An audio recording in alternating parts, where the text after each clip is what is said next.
పక్కకు ఆగిండు. నేను ఉత్తగా కూడా చెప్తున్నా, అమ్మతో జరిగింది చెప్తున్నా. పక్కకు వచ్చి ఆగిండు, అద్దం దించు అన్నాడు. దించే వరకు సాబ్ కేసే అన్నాడు. అంటే నేను వచ్చాము ఆప్కా నామ్ అంటే మహమూద్ అన్నాడు.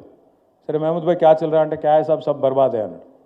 बर्बाद है ये महीने बयान अरे इससे पहले 2000 मिलता था दिन में, आज 1000 भी नहीं मिला, मैं क्या करूं, क्या करेंगे फिर महमूद भाई అంటే क्या कुछ नहीं कर सकते क्या साहब क्या करूं, एक ఓట్ का सजा 5 साल है ना महमूद भाई, ఒకసారి ఓటేస్తే 5 ఏళ్ళు శిక్ష కదా, ఏం చేయాలి అని నేను कोई तरकीब नहीं है क्या साहब అంటుండు. అంటే ఏమైనా ఉపాయం లేదా సార్ అంటుండు. ఇక మరి రాజ్యాంగంలో ఒక్క ఉపాయం మర్చిపోయిండు. డాక్టర్ బాబాసాహెబ్ కూడా ఆ ఊహించుంటాడు, గిసొంటి లంగలు ముఖ్యమంత్రులు అవుతారు, గిసొంటోళ్ళు ప్రధానమంత్రులు అవుతారని. పాపం ఆయన మంచోడు కాబట్టి ఆలోచన రాలే, ఆలోచించిండు కానీ రీకాల్ వ్యవస్థ పెట్టలే.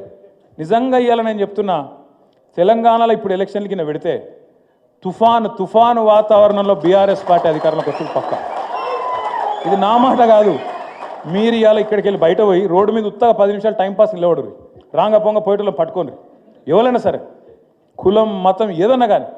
ఆటో ఆయనకి వెళ్ళి మొదలు పెడితే అంతరిక్షంలోకి పంపి రాకెట్లు తయారు చేసి ఆయన దాకా అడుగురి, ఏం సంగతి అన్న ఎవరో కొట్టెత్తావు మరి ఏం సంగతి అంటే వీని జల్దీ పంపిర్రు ఏదైనా చేసి అంటూ.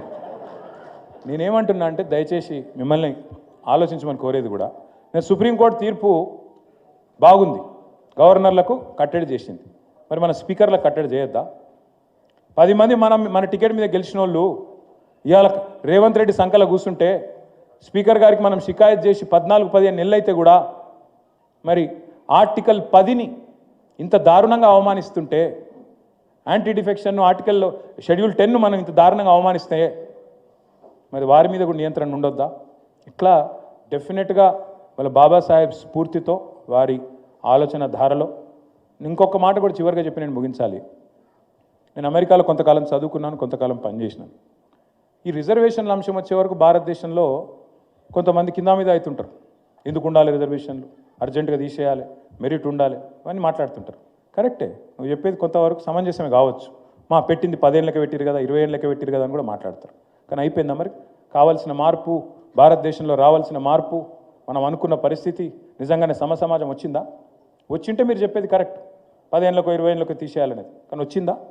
ఇవాళ కూడా ఈ రోజుకి కూడా నిజంగా భారతదేశంలో మనిషిగా గౌరవించే పరిస్థితి వచ్చిందా? ఇంకెక్కువైంది.